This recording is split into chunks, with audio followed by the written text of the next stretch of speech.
তাহলে এর সুফল পুরো জাতি পাবে না, অবশ্যই পুরো জাতি পাবে। এই সুবিধাটা আমরা আসলে খুব একটা তেমন কাজে লাগাতে পারছি না, কিন্তু সরকার চেষ্টা করছে।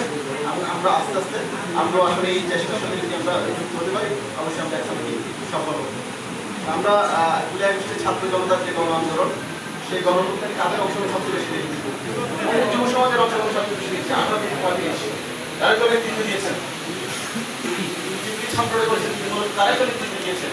তাহলে দেখেন তাদের নেতৃত্ব, আমাদের রাজনৈতিক দলের নেতৃত্ব সকলে মিলে, ওই রাজনৈতিক দলের নেতৃত্ব থাকলেও মাঠে তারা ছিল, যুব সম্প্রদায় তো ছিল। এই যুব সম্প্রদায়ের নেতৃত্বে কিন্তু আমরা একটা বিশাল অর্জন করেছি, একটা নতুন বাংলাদেশের স্বপ্ন দেখছি, একটি সুখী বাংলাদেশের স্বপ্ন দেখছি। আমাদের এই যুব সমাজ যদি এই এত বড় একটি বিষয় ঘটাতে পারে, তাহলে কেন আমাদের অর্থনৈতিক মুক্তি তারা আনতে পারবে না? অবশ্যই তারা পাবে। আমরা আজকের দিনে আমাদের এই যুব সম্প্রদায় যারা এই জেলায় ছাত্র জনতার জনপ্রস্থানে শহীদ হয়েছেন, আমরা তাদের আশা মাত্রা কামনা করছি, এখনো যারা সুস্থ আছেন তাদেরও সুস্বাস্থ্য কামনা করছি। তবে আমাদের যুবকদেরকে বলবো, এই সুযোগটা যে জেলায় ছাত্র জনতার জনপ্রস্থানের মধ্যে এই পরিবর্তনটা, এই পরিবর্তনটাকে আপনারা অবশ্যই পজিটিভলি দেখেন। আপনারাও নিজেরা এমন কোনো কাজ করিয়েন না যেটা আবার আগের অবস্থানে দেশকে নিয়ে যেতে বাধ্য করে আমরা আপনাদের ভূমিকা নিয়ে পছন্দ করতে পারি। আমরা অভিজ্ঞান না দেয় আমাদের রাষ্ট্রীয় জাতীয় যুব আন্তর্জাতিক দিবস, আমাদের রাজনীতির যুব আছেন, আমরা তাদেরকে বলবো, তাদের যে অধীনে যুব সমাজ যারা আছেন তারা তাদের কথা খুব ভালোভাবে শোনেন। আমাদের একজন নজরুল মোল্লা সাহেব যদি একটা কথা বলেন, আমাদের যুব সমাজ অবশ্যই শুনবে। আমাদের যুব সাহেব যদি একটা কথা বলেন, অবশ্যই তাদের কথা শুনবে। তাই আমাদের যুব সমাজের মধ্যে বিভিন্ন বিষয় নিয়ে যে বিরোধগুলো আছে, সেই বিরোধগুলো মীমাংসার ক্ষেত্রে আমার মনে হয় আমাদের এই রাজনৈতিক নেতৃত্ব অবশ্যই অর্থনৈতিক ভূমিকা পালন করবে। আর আমি আমাদের এখানকার যে যুবের অধিদপ্তর আছেন, আমি ওনাকে বলবো, আপনারা যখনই প্রশিক্ষণার্থী বাছাই করেন, আপনারা এমন প্রশিক্ষণার্থী বাছাই করবেন যাদের আগ্রহ আছে।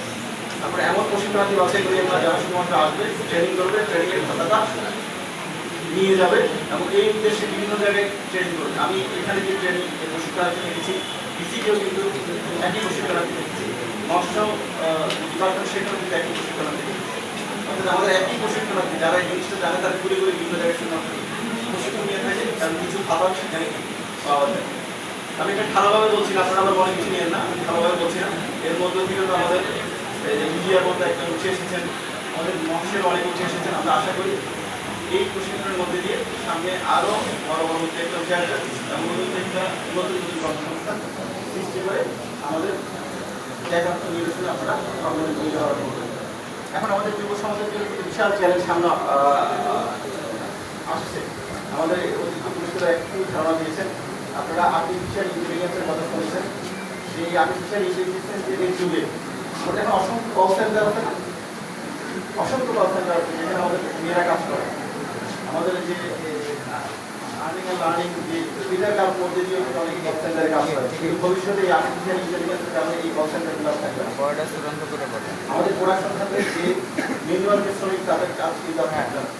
আমরা কিন্তু যদি নিজেদেরকে দক্ষ হিসাবে প্রযুক্তি নির্ভরশীল তৈরি করতে না পারি, এই আর্টিফিশিয়াল ইন্টেলিজেন্সের এই পজিটিভগুলোর সাথে নিজেদের যদি খাপ করতে না পারি, তাহলে কিন্তু আমাদের ব্যাপক পরিমাণ কর্মসংস্থানের হিসাবে এই জন্য আমরা অবশ্যই বলবো আমাদের যুব সমাজকে তাকে অবশ্যই প্রশিক্ষণ এবং বিশেষ করে প্রযুক্তি নির্ভর প্রশিক্ষণ দিয়ে যোগ দেন। আপনারা দেখবেন আমাদের প্রতিটি বাসায় ছোটো ছোটো বাচ্চা আছেন, খুব শিশুরা, ওদের কেউ মোবাইল ব্যবহারের জন্য প্রশিক্ষণ দেওয়া যায়, কিন্তু দেখবেন যে সে ওই ছোটো বাচ্চা যে ফাইভে পড়ে, শিখতে পারে, বই পড়ে, ফাইভ পড়ে, সে যে পরিমাণ মোবাইলের কাজ জানে, যে কোনো সফটওয়্যার যে কোনো সমস্যাকে সমাধান করে করতে পারে, তার বের করতে পারে, হোয়াটসঅ্যাপ করেন, মানে ডাউনলোড থেকে এক মোবাইল থেকে আরেক মোবাইলে ট্রান্সফার করে, টাকা ট্রান্সফার করে, ওকে কি শিখিয়েছে, শিখেন, সেগুলো নিজেই শিখেছে।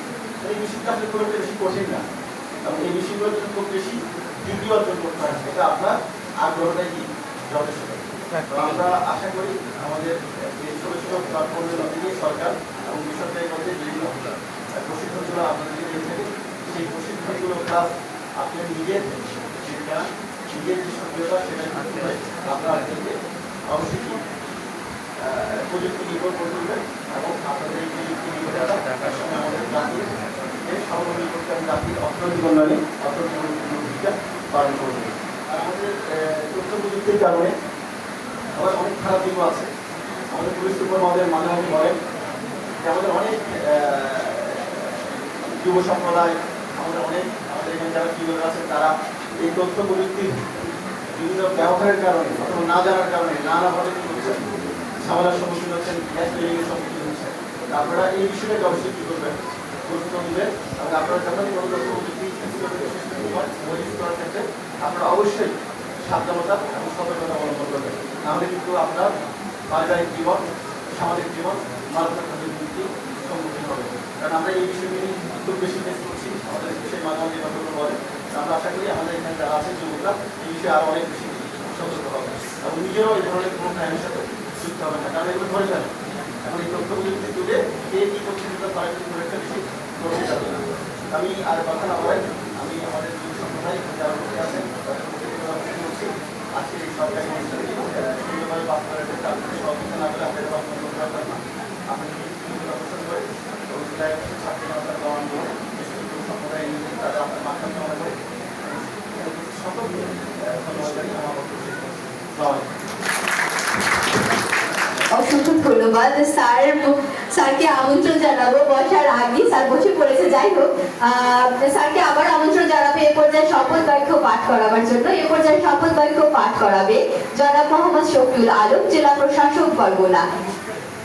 সকল যুবদের উদ্দেশ্যে শপথ বাক্য পাঠ করাবে জনাব মোহাম্মদ শফিউল আলম, জেলা প্রশাসক বরগুনা। সকলকে দাঁড়ানোর জন্য বিনীত অনুরোধ জানাচ্ছি।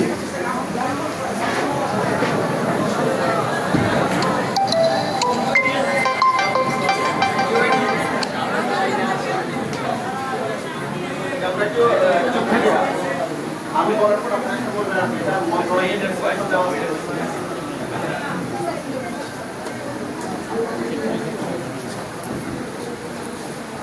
আমি শুরু করবো। আমি দীপ্ত কণ্ঠে শপথ করছি যে দেশের প্রতি অনুগত থাকবো, জুলাই গণ অভ্যুত্থানে অর্জিত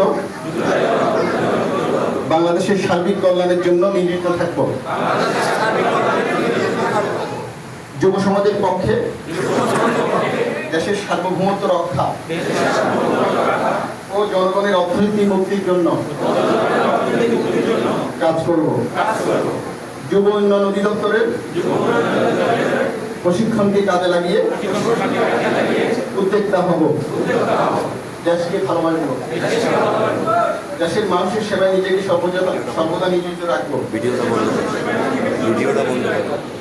দেশের